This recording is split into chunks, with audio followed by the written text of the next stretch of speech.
An's fifth focus event, Whip the Wimp Girl, is the culmination of a story beat introduced during Vivid Bad Squad's first arc, An's unresolved feelings toward Kohane and what it means for their future as singing partners. This story beat was first introduced during Kohane's first focus event, Awakening Beat. After building up her confidence, Kohane delivers an outstanding performance during Vivid Bad Squad's rematch at Stay Golden. An wants to congratulate her progress, but cannot express her true feelings. During Bout for Beside You, An feels conflicted when Taiga decides to train Kohane over anyone else. An also begins to fear that one day, Kohane will leave her behind. An mentions some of her worries to Kohane, and Kohane reassures An that their partnership is stable and will last for a long time. However, when Kohane starts to resemble Nagi and kick it up a notch, An's abandonment issues return once again. After the events of Light Up the Fire, An has the task of making the community of Vivid Street believe that Vivid Bad Squad can seriously surpass Nagi's dream. In order to complete this task, An needs to confront her uncertain feelings toward Kohane. An decides that the best way to do this is to have a singing battle with Kohane. With instinct and intuition, An sings her heart out. An metaphorically whips the Wimp Girl out of herself by confronting her undesirable feelings and giving her all in her personal battle with Kohane. Whip the Wimp Girl is a great conclusion of An's first personal arc, and it allows players to witness the growth of An and Kohane's partnership.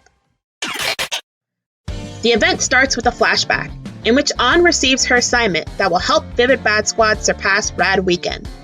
Ken gives her the task of getting the elders on Vivid Street to believe that the next generation is ready to take on Nagi's dreams, and that Vivid Bad Squad will be the ones to truly surpass Rad Weekend. Since An grew up on Vivid Street and had Nagi as her mentor, she is the only one who can change their minds. An reflects on her conflicted feelings toward Kohane, as she doesn't want her hesitation to hold her back in events. In the street Sekai, An talks to Miku and Akito about her situation when Luka overhears and brings Toya along to the conversation. An, Akito, and Toya talk about their personal feelings toward Kohane. Luka tells her to speak to Kohane about everything she's feeling, but An really doesn't want to show Kohane the uncool side of herself. Late at night, after practice, Toya gives An advice about talking to Kohane. Toya remembers when he decided to leave Bad Dogs without telling Akito his true feelings regarding their partnership. Toya was afraid of Akito being disappointed with him for starting street music as a way to get back at his father. He feels that An is in a similar situation now, afraid of disappointing Kohane with her fears. Although An knows that Kohane will accept her feelings, she still wants Kohane to look up to her. An takes Luka's and Toya's advice to heart and thinks about what Nagi would do in her situation. An decides to finally talk to Kohane. She invites her to a singing battle between them on Vivid Street. Their battle is witnessed by many different musicians, including the elders of Vivid Street. An works through her conflicted feelings while singing her frustrations, as she doesn't notice the crowd surrounding her and her partner. Using the love from everyone in town and her passion for singing, An goes beyond her limits and wins the singing battle. Kohane congratulates her and looks forward to another battle in the future. The members of EVER decide to work with Vivid Bad Squad again in order to surpass Rad Weekend. An declares her intent to surpass Rad Weekend to the crowd. An was raised on Vivid Street, and she idolized Radder. With Nagi as her mentor, An began to see the world just like her. Subconsciously, An would begin to act like Nagi, from her singing to the way she dressed. Once Nagi received her terminal diagnosis, she knew that An would be the one to bring her dreams to life. While in the hospital thinking about An's future, Nagi was able to correctly guess what type of partner An would have in the future. Nagi knew that An needed to have a good support network that she could rely on after receiving the news of her death. Without having a strong partner to rely on, An would have given up on pursuing music, and Nagi's wishes would be unfulfilled. Nagi was the one to show An how loving the people on Vivid Street were. Because of this, An would always associate Nagi with her passion for singing. By finding a partner for herself, An would have another personal reason for surpassing Rad Weekend. Not just for Nagi, but also for herself and Kohane. Whip the Wimp Girl concludes An's first personal arc regarding partnerships. The main story of Vivid Bad Squad starts with An looking for a partner to surpass Rad Weekend with. An knows that she cannot create an event like that without teammates of her own, but she can't find someone who is willing to take on her dream. People who witness Rad Weekend don't believe that another event will ever come close to surpassing it.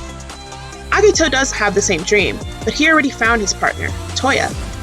Although An and Akito would eventually start working together in the future, Both are the type to rely more on their partners than other teammates. An wants to find the perfect person to partner up with so her dream can be realized. Partnerships are important to the story of Vivid Bad Squad. Partners encourage each other to become a better person, and partnerships are built on equal standings. An inspired Kohane to work towards a new dream, and Kohane inspired An to become a better singer. An is afraid of losing Kohane after finally finding a partner that she can trust. As shown in a flashback in the Vivid Old Tale, An fears being abandoned by those around her. She explained those fears to Nagi, and when An was told that Nagi left for America without saying goodbye, those fears grew more. Although An knows that Kohane won't leave her, she can't help but feel that way. After the event, Singing in Sync, An learns to rely on Kohane more and to see her as an equal. In Wimp the Wimp Girl, An works through her feelings by remembering the foundations of a strong partnership. When An finally sees Kohane as a rival, she truly embraces her as her equal. By showing Kohane her entire self, An moves forward from her mentor role into a stronger partnership. No longer will An shield Kohane from her uncool self. By overtaking each other, An and Kohane will continue to encourage each other to become better singers together. While this event may conclude An's anxious feelings toward Kohane, this does not mean that this issue is completely resolved. The two will always be involved in an eternal bout. As long as this partnership exists, An will somewhat fear Kohane abandoning her. Her feelings will continue to subside as long as she treats Kohane as her equal. However, those feelings should be less prevalent as time goes on. I do expect An to have another character arc in the future, one that possibly involves what it means to leave Vivid Street while carrying Nagi's dreams of conquering the world through her music. When Kohane learns that An wants to have a singing battle, she is happy to be taken seriously as a rival. Even though Kohane lost, she is glad to have helped her partner face her feelings. Kohane will use this loss to empower her singing in the future. With this battle, Kohane has increased both her resolve and her confidence in her singing capabilities. This will help Vivid Bad Squad surpass Rad Weekend in the near future. This event also allows Toya to recall the formation of Vivid Bad Squad. Toya and Akito became partners sometime before An and Kohane, so he has great advice regarding what actions An should take. Even though Toya initially started street music in order to disgrace his father, he began to truly appreciate the musicians on Vivid Street. An, Kohane, and Ken gave him a chance to properly talk to Akito about his current motivations regarding music. This fixed the Bad Dogs' partnership, and he was grateful to the trio ever since. By being able to tell An about what he felt during that time, he was able to prevent An from bottling up her feelings. He helped the Vivids become a stronger pair. An and Toya's friendship grows stronger as they continue to rely on each other. Quick side note, since there is some controversy that Kohane and An's battle was not fair due to An's choice of location. An chose to fight on Vivid Street because it's where she grew up. However, as shown in Light Up the Fire, the community there will not always support her if they feel that her performance is lackluster. If Kohane was deemed the winner in this battle, the elders of Vivid Street would not try to argue why An should have won instead. As accepting as Vivid Street is, it is also a very competitive place. Although the townsfolk love An, they will always cheer on the more powerful singer. An's hard work allowed her to both win this battle and change the elders' perspective of Vivid Bad Squad. The logo for Wimp the Wimp Girl has a corded microphone overlaid on the word Wimp. This cord looks like a whip, and this showcases the meaning of the event name. The logo of the associated gacha, Eternal Bout, has a clash of the colors red and blue. While An's image color is blue, she is represented by the color red in this event. Kohane is also represented by the color blue, although her image color is pink. Colors have different symbolism according to culture or personal beliefs. Red is most commonly associated with passion, love, and sacrifice. Blue is most commonly associated with serenity, stability, and inspiration. The clashing colors of red and blue showcase the clashing ideals of An and Kohane. The words Eternal Bout are overlaid upon a cage, imagery that will be expanded upon once you look at the event 4 stars. An's untrained 4-star shows the moment in which she goes beyond her personal limitations to beat Kohane in a singing battle. Since this card is limited, An has a different hairstyle. Her hair is dyed with the color red, showing off the color symbolism stated earlier. The trained version of the card shows An holding Kohane close to her, like a predator getting ready to pounce on prey. The card is dominated by hues of red. An's teeth are close to Kohane's neck, like a vampire getting ready to suck blood out of their victim. Although An looks like she is ready to attack Kohane, Kohane shows no sign of fighting her off. Kohane's vulnerability shows that she trusts An as her partner, her equal. An wants to drag out Kohane's singing potential by her own hands, and this card showcases that feeling. The background of An's card shows a room full of cages with a stairway in the corner. One cage behind the pair has mangled bars, as if someone used all their force to get out. This cage represents how trapped An felt in her situation with Kohane, but after talking properly to her with resolve, she was able to break out of the cage built from her fears. Kohane's untrained 4-star shows Kohane accepting her loss, but feeling excited about showing off to her partner. Kohane's smile is a sign of her increased confidence. The trained version of her card is bathed in hues of blue, and Kohane looks straight on with a smile. Since this card is limited, Kohane has a different hairstyle. Her hair is dyed with the color blue, showing off the color symbolism stated earlier. Although An may have beaten her now, Kohane will surpass An once again in the future. Kohane grips onto a microphone, getting ready for future bouts with her partner. The cage in front of her is slightly red, which implies that Kohane is looking straight into An, accepting her entirely. The cage behind her doesn't look as mangled as the cage in An's card. This imagery may imply that it was easy for Kohane to accept An's feelings, and that it was as simple as opening up a door. The broken chains on the floor could also symbolize that Kohane has unlocked all sides of her partner, uncool or not. Toya's untrained 4-star shows him giving An advice. The trained version shows Toya in the middle between red and blue hues. Toya holds his right hand to his left cheek, a pose that is similar to his initial 3-star. This pose shows that Toya is recalling events in the main story, and this experience allows him to help An. In the event, Toya watches An and Kohane's battle, making him a witness to their duel. Toya is happy to help the Vivids grow stronger as partners. The cages around Toya are open, representing that he was able to destroy his fear of disappointing his partner.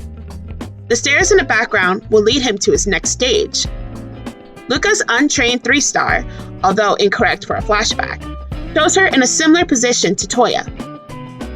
Luka also gave An advice about Kohane, so Luka is placed in a similar observer role as Toya. By being bathed in both red and blue, Luka observes the growth of An and Kohane's partnership. Also, Akito is in this set. Did you guys know that? Rekka, or Inferno, by the producer Niki, is the commissioned song for this event. It was released with a 2D MV. An's usual flower symbolism has been replaced by fire after the Light Up the Fire event. Rekka represents the rage and passion inside of An, breaking free at last. You can't hold on to anything by pretending to be strong. An understands that she needs to be fully honest with her partner, and this allows her to release her inhibitions. Let me hear your thoughts, and with these true feelings, engrave them into these eyes. Kohane hears An out, and she accepts everything. My heart formed its resolve. An and Kohane will continue surpassing each other as long as they're partners. Both want to be the other's inspiration forever. The entire song reinforces the message the event sends. The Vivids partnership is stronger than before. The 2D MV also does a great job showcasing the event symbolism through An and Kohane's outstretched arms. As you can tell, I really like this event, and I think it was worth the wait. As funny as the title of the event is, I find it fitting. An really cherishes Kohane as her partner, and both girls enjoy singing together. I understand that fans may tire of the entire partnership concept in Vivid Bad Squad, but it's an important notion to the story. You can have teammates, but having a close friend to rely on is important as well. That doesn't mean that the Vivids and the Bad Dogs don't cherish each other. It's just a different type of friendship. This is probably the reason why Colorful Palette likes to keep cover songs restricted to each partnership. If you couldn't tell already, An is my favorite character in this game, and I really like the way she's written. She's not jealous of Kohane, and she's proud to have a strong partner. Both girls have a healthy and stable partnership, and I believe Kohane will bring An to greater heights. All I hope is that An smiles in her next Untrained Focus event 4-star, because man, this girl has gone through a lot. Thank you for watching my first attempt in making a Project Sekai analysis video. I hope that I got my ideas across coherently. There's not many Project Sekai analysis videos, so I made this one after craving for more. I hope to see more Pro Sekai analysis videos from other creators in the future. If you have any suggestions for Project Sekai videos, including gameplay ones, please leave them in the comments. Don't worry about the details, because Lilia's gotcha!